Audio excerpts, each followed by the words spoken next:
ጤና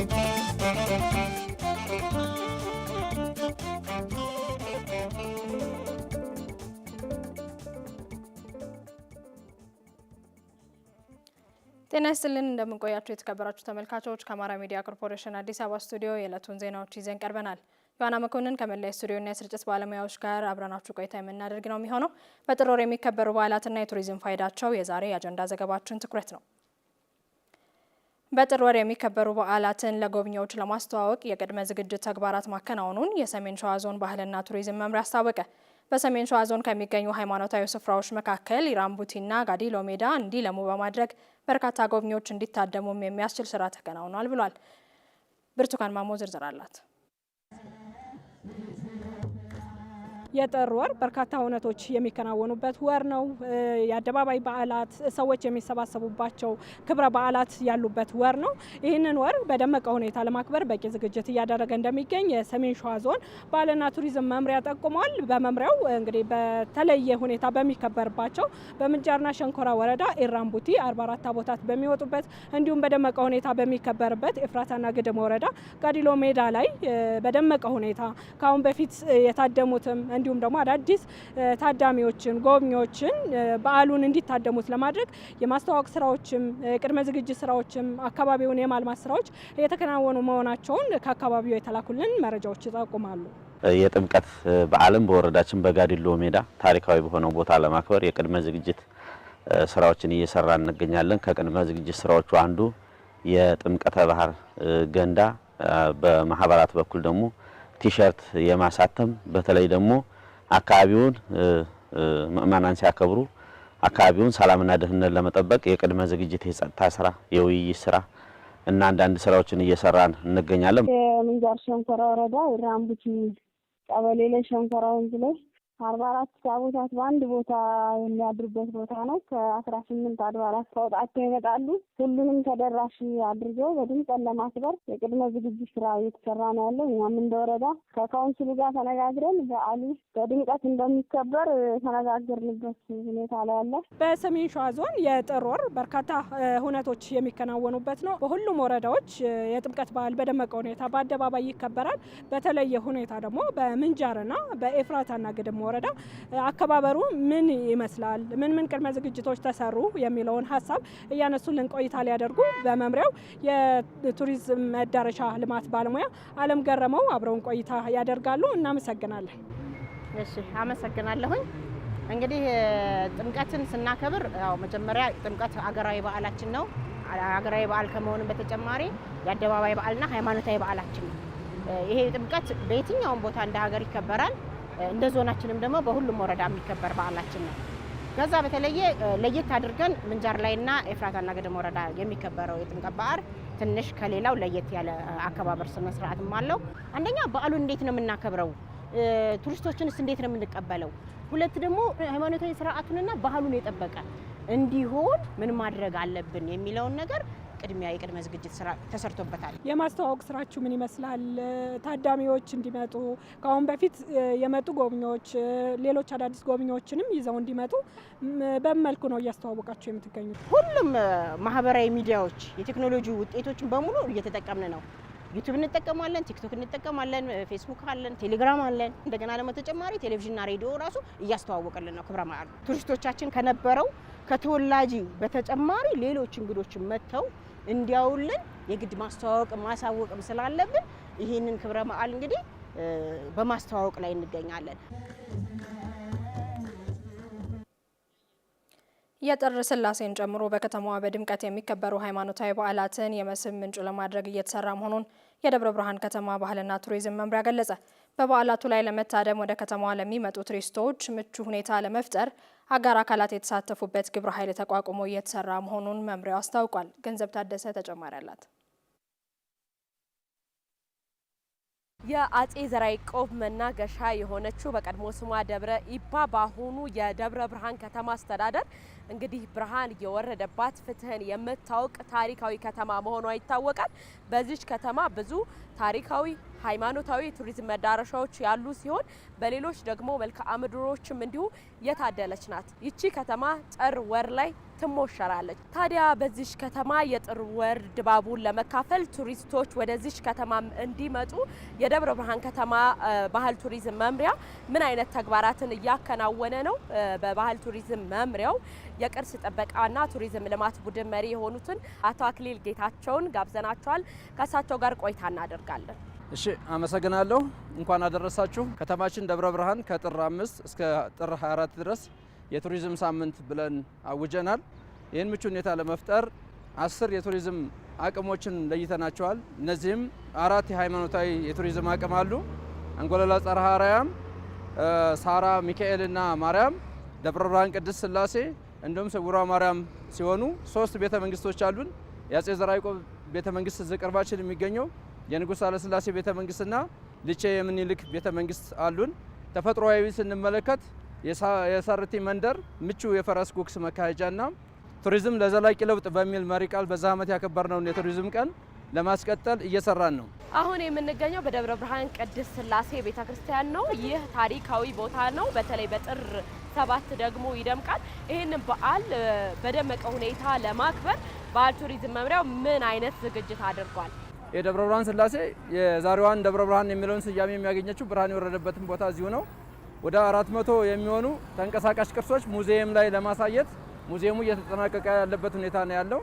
ከዛ ውጪ ቋሚ ቅርሶቹ ቅድም እንዳያቸዋቸው ደወል ቤቱና ደጀ ሰላሙ እንዲሁም ራሱ ህንፃ ቤተክርስቲያኑ ከ1897 እስከ 1904 የተገነባ የአጼ ምኒልክ ህንፃ ቤተክርስቲያን ዙ የቆረቡበትም ንግስናቸውንም የተቀቡበት ቦታ ስለሆነ ልዩ ያደርገዋልና ምእመናን ከሀገር ውጭም ከሀገር ውስጥም መጥተው እንዲያከብሩ ጥሪያችንን እናስተላልፋለን። በከተማዋ በጥር ወር የሚካሄዱ በዓላትን ለማክበር ለሚመጡ ቱሪስቶች ሰላማዊ ጊዜን እንዲያሳልፉ ከሚመለከታቸው አጋር አካላት ጋር በቅንጅት እየሰሩ እንደሆነ ምን የነገሩ ለኛ ወቅቱን ተመልክተን የምንሰራው አንደኛ ሁሉንም የመስሪያ ቤቶች አመራሮች ያካተተ የቱሪዝም ትራንስፎርሜሽን ምክር ቤት ተቋቁሟል። ይህ ምክር ቤት እንግዶችን ለመቀበል ያልተገባ የዋጋ ጭማሪ እንዳይኖር፣ ያልተገባ እንግዳ አቀባበል እንዳይኖር፣ የሰላሙን የጸጥታውን ጉዳይ የሚከታተል ኮሚቴ ስለሆነ አለምንም ስጋት ከተማችንን ጎብኝተው በረከት አግኝተው እንዲሄዱ ለማድረግ ሰፊ ስራ ነው የተሰራው።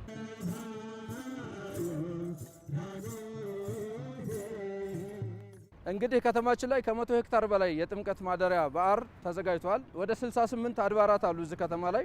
ከ68ቱ አድባራት ውስጥ ወደ 44 ታቦታት እዚህ ከተማ ላይ በአንድ ላይ ስለሚያድሩ እዚህ በመባረክም እዚህ ላይ ጥምቀትን ማክበርም እንደ ታሪኩ እንደሚነግረን የመጀመሪያው ጥምቀትንና ደመራን የተደመረበት ከተማም ከመሆኑ ጋር ተያይዞ ዩኔስኮ የመዘገበው በዓላችንን ምንጩን የምናገኘው እዚህ ደብረ ብርሃን ስለሆነ እንግዶቻችን እንዲመጡ እኛም ደግሞ በቂ ዝግጅት ያደረጉ መሆኑን ለማንሳት እንሞክረው። የደብረ ብርሃን ከተማ አስተዳደር ሰፊ የቱሪዝም መዳረሻዎች የሚገኙበት አካባቢ ነው። ይህንን ቦታ ማልማት ለቱሪዝም ወይም ደግሞ ለቱሪስቱ ምቹ ማድረግ ያስፈልጋል። ለዚህ የሚመለከተው ሁሉ ኃላፊነቱን መውሰድ አለበት። ጥንታዊና ታሪካዊውን የምድረ ከብድ አቡነ ገብረ መንፈስ ቅዱስ አንድነት ገዳም የቱሪስት መዳረሻ ለማድረግ እየሰራ መሆኑን በምስራቅ ጉራጌ ዞን የሶዶ ወረዳ ባህልና ቱሪዝም ጽሕፈት ቤት ገለጸ። ገዳሙ ከሃይማኖታዊ ስፍራነቱ ባለፈ በውስጡ የተለያዩ ማህበረሰቡን የሚጠቅሙ የልማት ስራዎች በመናንያኑ የሚሰሩ መሆኑም ተገልጿል። ዘገባው ቤተልሔም ሰለሞን ነው። ተመስገን ዳረጎት ያቀርበዋል። በማዕከላዊ ኢትዮጵያ ክልል ምስራቅ ጉራጌ ዞን የሚገኘው ምድረ ከብድ አቡነ ገብረ መንፈስ ቅዱስ አንድነት ገዳም በስፍራው ብዙ ታምራቶች የተደረጉበት ሲሆን በአጼ እንድርያስ ዘመነ መንግስት በ1414ኛው ዓመት ተመስርቶ 603ኛ ዓመቱን አስቆጥሯል። ገዳሙ እንደነ አቡነ ኤፍሬም ያሉ በርካታ ሊቃውንትን፣ ጳጳሳትን፣ መናንያንና ባህታውያን አባቶችን ያፈራ መሆኑ ይነገራል። በተለያዩ ዘመነ መንግስታት እድሳት እየተደረገለት እስካሁን የቆየው ገዳሙ የተለያዩ ታሪካዊና ጥንታዊ ቅርሶችን በውስጡ የያዘ መሆኑን በገዳሙ የመጽሐፍ መምህርና አስጎብኚ መምህር ሀረገወይን አበበ ይገልጻሉ። አንደኛው ይህ ቤተ ክርስቲያን ጥንታዊ ስለሆነ ውስጡም ገብታችሁ ብታዩት አሰራሩ ጥንታዊ ነው። ሁለተኛ ይሄ ቤተ መዘክር ነው።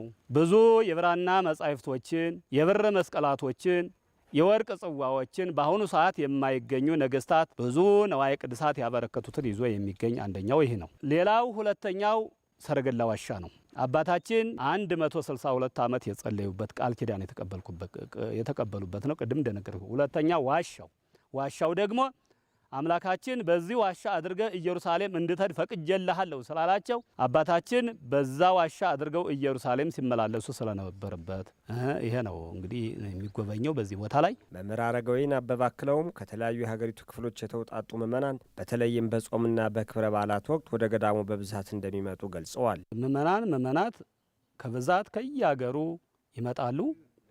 እኔ አስጎብኝ ከሆንኩኝ 13 ዓመቴ ነው። በብዛት ይመጣሉ። ከውጭ ግን አይመጣም። ከውጭ ወደ ምድረ ከብድ አይመጣም። ምዕመናን ግን ከበለጠ በተለይ በወረሃ ጾም በአንድ ቀን እስከ 25 መኪና እስከ 30 መኪና አውቶቡስ ይገባል። ኤርትራውያን በብዛት ይመጣሉ። እስከ ሙያሌ ድረስ እዚህ ሀረር ድሬዳዋ ድረስ ሁሉም አጠቃላይ ኢትዮጵያውያን ማለት ይቻላል የኢትዮጵያውያን ምዕመናት ሁሉም ወደዚህ ቦታ ይመጣሉ እንጂ የውጭ እንትኖች እስካሁን አልመጡም። የገዳሙን ጥንታዊ ታሪክና የልማት ስራዎች ለመጎብኘት ከመናኑ ባለፈ ጎብኚዎች ወደ ገዳሙ በስፋት እንደሚመጡ የገለጹት ደግሞ ምስራቅ ጉራጌ ዞን የሶዶ ወረዳ ባህልና ቱሪዝም ጽሕፈት ቤት ኃላፊ አዳነ መለሰ ናቸው። ይህንን ታሪካዊ ስፍራ የቱሪስት መዳረሻ ለማድረግ የማስተዋወቅ ስራ እየተሰራ መሆኑንም ኃላፊው ተናግረዋል። እዚህ ገዳም ላይ ብዙ ምእመናን ይመጣሉ። የሃይማኖቱ ተከታይ ብቻ አይደሉም። የሃይማኖቱ ተከታይ ያልሆኑም ታሪካዊ ቦታውን ለማየት በስፋት ይመጣሉ። እንደሚታወቀው ገዳሙ ሰፊ ስራዎችን ይሰራል። ሃይማኖታዊ ስራዎችን ብቻ ሳይሆን ልማታዊ ስራዎችን ጭምር ይሰራል። በሰብል ማምረት፣ በንብ ማነብ፣ በእንስሳት እርባታ እንደዚሁ በዘይት ፋብሪካ ጭምር እዚሁ የተለያዩ የጥሬ እቃዎችን ከሌላ ቦታ በማስመጣት ዘይት ጭምር ተጨምቆ ቡኢ ላይ ይሸጣል።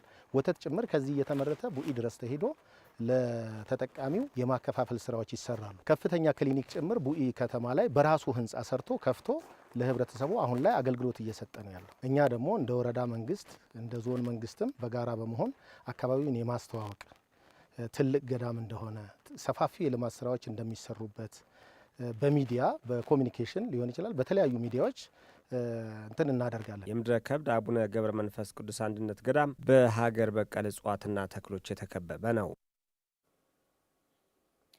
በጥር ወራት የሚከበሩ በዓላት ለሀገሪቱ የቱሪዝም ፍሰት ሚናቸው የላቀ መሆኑን የቱሪዝም ሚኒስቴር አስታወቀ። በቱሪዝም ሚኒስቴር የቱሪዝም ፕሮሞሽን መሪ ስራ አስፈጻሚ አቶ ተሾመ ተክሉ በጥር ወር የሚከበሩ በዓላት ከሀገር ውስጥም ሆነ ከሀገር ውጭ ለሚመጡ ጎብኚዎች ተጠባቂ ሁነቶች ናቸው ብለዋል። ከቱሪዝም ሀብቶችና መስህቦች አንደኛው የህዝቦችና ሃይማኖታዊ በዓላት ናቸው። ምክንያቱም የአንድ ሃይማኖታዊና ህዝባዊ በዓላት የአንድ ማህበረሰብ መገለጫዎች ናቸው። እምነታቸውን፣ ባህላቸውን፣ ማንነታቸውን፣ የኋላ ታሪካቸውን የሚገልጹበት ነውና አሁን ደግሞ ኢትዮጵያ የምትገኝበት የታህሳስና የጥር ወራቶች ለኢትዮጵያ ትልቅ ሚኒንግ ያላቸው በዓላት ናቸው። ስለዚህ እነዚህ በዓላት ደግሞ ዓለምም ያው የቆዩ ስለሆኑ ማለት ነው ለብዙ ዓመታት ለሺህ ዓመታት የቆዩ በዓላት ናቸው። ዓለምም ደግሞ ኢትዮጵያን ከሚያውቅባቸው አንድ ዋነኞቹ በዓላት ናቸው። ለምሳሌ ጥምቀት በዓለም ቅርስነት በዩኔስኮ የተመዘገበ ስለሆነ ሙሉ መላው ዓለም ያውቀዋል ማለት ነው። ስለዚህ እነዚህ አይነት በዓላት የቱሪስቶች ለዓመታት ወይ ለዓመት ወይ ከዛ በላይ ለሆነው ጊዜ የጉዟቸው የአንዱ የእቅዱ አካል ያደረጉና ያቆዩታል። ማናቸውንም የቱሪዝም አገልግሎቶችን ደግሞ ቀድሞ ይገዛሉ፣ ገዝቶ ቡክ አድርጎ ያስቀምጡታል እና በዚህ ደረጃ ትልቅ ትኩረት ከሚሰጥበት በዓለምም ጭምር ለዓለም አቀፍ ቱሪስቶች ሆነ ለሀገር ውስጥ ቱሪስቶች ትልቅ ቦታ የሚሰጠውና ለጉዞ ምክንያት ከሚሆኑት ለቱሪስቶች ዋነኞቹ በዓላት ናቸው። ለኢትዮጵያውያንም እንደዛው በዓላት ናቸው። በሀገሪቱ የቱሪዝም ፍሰት ምንጭ የሆኑ ሁነቶችን ተፈጥሯዊና ታሪካዊ ቦታዎችን የማስተዋወቅ ስራ እየተሰራ መሆኑንም ገልጸዋል። ትልቁ ለዓለም ገበያ የማስተዋወቅ ስራዎች እየተሰሩ ይገኛሉ ማለት ነው። ማስታወቂያዎቻችን የምንሰራው በተለያዩ አይነት እንትኖች ናቸው፣ አፕሮች ነው። የመጀመሪያው የዲጂታል ፕላትፎርሙ ነው። ዓለም አቀፍ ተደራሽነት ያላቸው እንደነ ቪዚት ኢትዮጵያ የሚባል አምና ላውንች ያደረግነው የዌብሳይት አለ። በዛ ዌብሳይት ሁሉም ቱሪስት ኢትዮጵያ ውስጥ የሚገኙ ሁሉንም የቱሪዝም ኦፈርስ የምንላቸው ምርቶች በአንድ ቦታ በአንድ ቋት የሚያገኝበት ነው። እነሱም ብቻ አይደለም ደግሞ መረጃ ብቻ አይደለም። ከመረጃን ካገኘና ውሳኔ ከሰጠ በኋላ ደግሞ እዛው ላይ ሆቴሎችን ከፈለገ ጉብኝት ቦታዎችን ከፈለገ የትራንስፖርት አማራጮችን ከፈለገ እዛው መርጦ ቡክ የሚያደርግበት ፕላትፎርም አለው ማለት ነው። ስለዚህ በዛ ነው። ሁለተኛ ደግሞ የፋም ቱር የምንላቸው ተጽዕኖ ፈጣሪ የውጭ ዜጎችን ወደ ኢትዮጵያ በመጋበዝ ስለ ኢትዮጵያ ቱሪዝም መስህቦች በየሀገሪቷ ክፍል እየሄዱ እንዲዘግቡ፣ እንዲያዩ፣ እውነታውን እንዲገነዘቡና የተገነዘቡትን እውነታ ደግሞ ለዓለም እንዲያስተዋውቁ እየተደረገ ነው። ሶስተኛ በዓለም አቀፍ ዋና ዋና የኩነቶች የምንላቸው ወይ የቱሪዝም ንግድ ትርኢቶች ላይ ደግሞ በመገኘት ኢትዮጵያን የማስተዋወቅ ስራዎች ይሰራሉ። አራተኛ በእኛ ኤምባሲዎች በውጭ ሀገር ያሉት የኛ ኤምባሲዎችና ቆንስላዎች ባገኙት አጋጣሚ ደግሞ ኢትዮጵያን የማስተዋወቅ ስራዎች እየሰሩ ይገኛሉ ማለት ነው። የጥርና የመስከረም ወራት ከፍተኛ ጎብኚዎች የሚስተናገዱበት ወቅት መሆኑንም ሚኒስቴሩ አስታውቋል። በእነዚህ ወቅታ የቱሪስቱ ቁጥር በጣም ነው የሚጨምረው፣ ምንም ጥያቄ የለውም። በመስከረም እና ከሱ ጋር ተያይዞ ከመስቀል፣ ከኢሬቻ፣ ከአሸንዳ ሸደይና ነሐሴን ጨምሮ በነዛ ጊዜያት የቱሪስቶች ቁጥር ይጨምራል። ምድሪቷን በጣም ደግሞ ውብ የምትሆንበት ጊዜ ናቸው። አበባ በአበባ የምትሆንበት በሙሉ በግሪን የምትሸፈንበት ነው እና እሱ አንደኛው። አሁን ደግሞ ሁለተኛው ሙሉ በዓላት ደግሞ ያሉበት እና በዓላቱ ደግሞ ኢትዮጵያን በጣም በሌላ መልክ ደግሞ በሌላ የኢትዮጵያ መልክ ደግሞ የምናይበት ደግሞ ሁለተኛው ወቅት ነው ይሄኛው ወቅት። ስለዚህ በእነዚህ ሁለቱ ወቅት ቱሪስቶች በስፋት ይገኛሉ። እነዚህ ብቻ አይደሉም፣ ደግሞ ኩነቶችን ደግሞ አሁን ኢትዮጵያን የኩነት የማዘጋጀት ብቃቷ በጣም ጨምሯል። አሁን ኦልሞስት ወደ 150 እስከ 200 ለማዘጋጀት አቅም ላይ ደርሰናል። ምክንያቱም የለሙት መሰረተ ልማቶች አቅም ፈጥሮልናል ማለት ነው። የለሙ መስህቦች አቅም ፈጥሮልናል። በዚህ ቱሪስቶችን የመሳብ ስራዎች፣ ጉባኤዎች፣ ኮንፈረንሶችን፣ ባዛሮችን የማስተናገድ እንትኑም በጣም ጨምሯል። ዘገባው የተመስገን ዳረጎት ነው። ተመልካቾች አሁን ደግሞ ወደ አጫጭር ዘገባዎች እናልፋለን። መሰረት መቅጫ ታቀርበዋለች።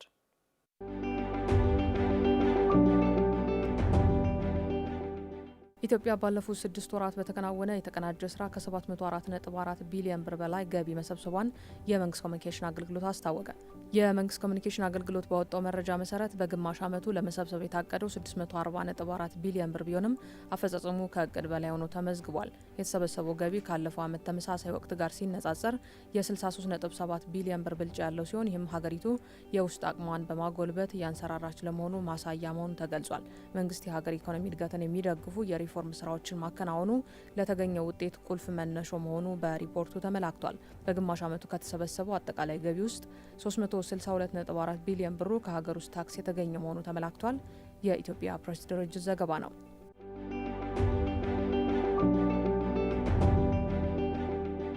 ኢትዮጵያ በኮሪደር ልማትና በአረንጓዴ አሻራ መርሃ ግብር ለዓለም ተምሳሌት የሚሆን የላቀ ውጤት እያስመዘገበች ነው ሲሉ በኢትዮጵያ የህንድ አምባሳደር አኒል ኩማር ራይ ገለጹ።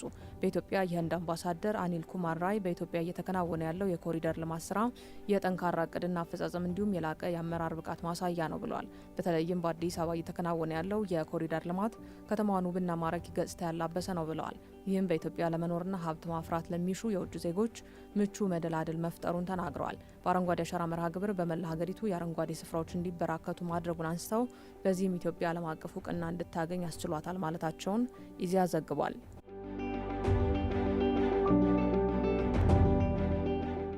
የኢትዮጵያን ከፍተኛና ፈጣን የኢኮኖሚ እድገት የሚያሳልጥ አስተማማኝ የባህር በር ባለቤትነትን ማረጋገጥ የአሁኑ ትውልድ ወሳኝ የቤት ስራ መሆኑን ምሁራን አስገነዘቡ። የታሪክ ተመራማሪው ፕሮፌሰር አደም ካሚል የኢትዮጵያ የስልጣኔ ሀያልነት ከቀይ ባህርና አባይ ወንዝ ጋር ጥብቅ ቁርኝት አለው ብለዋል። የውስጥ ባንዳዎችና የውጭ ታሪካዊ ጠላቶች በሸረቡት ሴራ ኢትዮጵያ ከስልጣኔዋ ጋር ጥብቅ ቁርኝት ካለው አስተማማኝ የባህር በሯ እንድትገለል መደረጉን አስታውሰዋል። በትራንስፖርትና ሎጂስቲክ ሚኒስቴር የፖሊሲና ስትራቴጂ ተመራማሪ ዶክተር ተመስገን አለልኝ የኢትዮጵያ የባህር በር ማጣት በሎጂስቲክ እንቅስቃሴው ላይ ከፍተኛ ጫና ማሳደሩን ተናግረዋል። ኢትዮጵያ ለወደብ ኪራይና ትራንዚት ከምታወጣው ገንዘብ ባለፈ በወጪና ገቢ ምርቶች ላይ ከፍተኛ ጉዳት እንዲደርስ በማድረግ ዓለም አቀፍ የንግድ ተወዳዳሪነትን እያቀጨጨ መሆኑን ገልጸዋል። የኢትዮጵያን ከፍተኛ የሕዝብ ቁጥርና ፈጣን የኢኮኖሚ እድገት የሚያሳልጥ አስተማማኝ የባህር በር ባለቤትነትን ማረጋገጥ የአሁኑ ትውልድ ወሳኝ የቤት ስራ መሆኑን ገልጸዋል።